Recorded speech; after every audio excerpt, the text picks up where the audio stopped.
حضرت انس نے پوچھا یا رسول اللہ آپ کو غسل کون دے گا؟ کہ میرے اہل البیت۔ آپ کو کفن کون دے گا؟ کہ میرے اہل البیت۔ آپ کو قبر میں کون اتارے گا؟ کہ میرے اہل البیت۔ آپ کا جنازہ کون پڑھے گا؟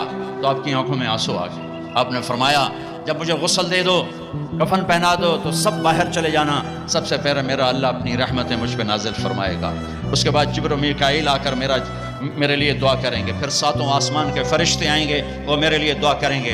ہمارے نبی کا جنازہ ایسے نہیں ہوا کہ امام اور مقتدی، اور پھر اس کے بعد میرے اہل البیت کے مرد آئیں گے اور وہ میرے لیے کھڑے ہو کر دعا کریں گے، پھر وہ چلے جائیں گے ان کی عورتیں آئیں گی، پھر وہ چلی جائیں گے ان کے بچے آئیں گے، پھر وہ چلے جائیں گے ان کے غلام آئیں گے، اس کے بعد مہاجرین آئیں گے وہ میرے لیے دعا کریں گے، پھر وہ چلے جائیں گے ان کی عورتیں آئیں گی، پھر اس کے بعد ان کے بچے آئیں گے، اس کے بعد ان کے غلام آئیں گے، پھر انصار آئیں گے وہ میرے لیے دعا کریں گے، پھر ان کے بعد ان کی عورتیں آئیں گی، پھر ان کے بچے آئیں گے، پھر ان کے غلام آئیں گے، پھر مجھے میرے اللہ کے سپرد کر دینا۔ تو آپ کی چارپائی مبارک کے ساتھ لوگ قطار بنا کے کھڑے ہو جاتے تھے اور ہر ایک انفرادی طور پر آپ کے لیے دعا کرتا دعا کرتا دعا کرتا۔ لہٰذا یہ پیر کا دن، منگل کا دن سارا گزر گیا، اب بدھ کی رات کو آپ اللہ کے سپرد کیے گئے۔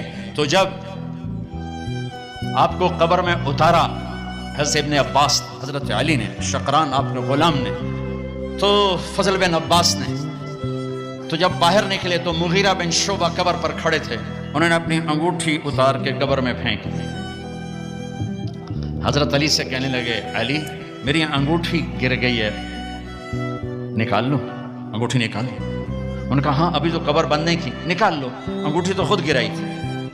نیچے گئے اور جا کر اللہ کے نبی کی جسم سے لپٹ گئے اور آپ کے بوسے لینے لگے، دھاڑے مار کے رونے لگے۔ وہ انگوٹھی بہانہ بنایا تھا، آپ سے لپٹ کے چومنا چاہتے تھے، رونا چاہتے تھے، آپ کے ماتھے کا بوسہ لیا، آپ کو لپٹ کے روئے۔ پھر لوگوں نے اوپر سے کہا نکلو نکلو نکلو، تو آخری بندہ جن کا بدن میرے نبی کے پاک بدن سے جا کر لگا وہ مغیرہ بن شعبہ ہیں۔ پھر نکالا گیا، پھر آپ کی لحد تیار کی گئی تھی، وہ مٹی ڈالی گئی۔ جب باہر نکلے تو حضرت انس فرماتے ہیں جناب بی بی فاطمہ رضی اللہ تعالیٰ عنہ کھڑی تھیں، اطابت نفوسکم ان واریتم علی رسول اللہ التراب، کس جگر سے تم نے دو جہان کے رسول کو مٹی میں چھپایا، کس جگر کے ساتھ تم نے ان کے اوپر مٹی ڈالی۔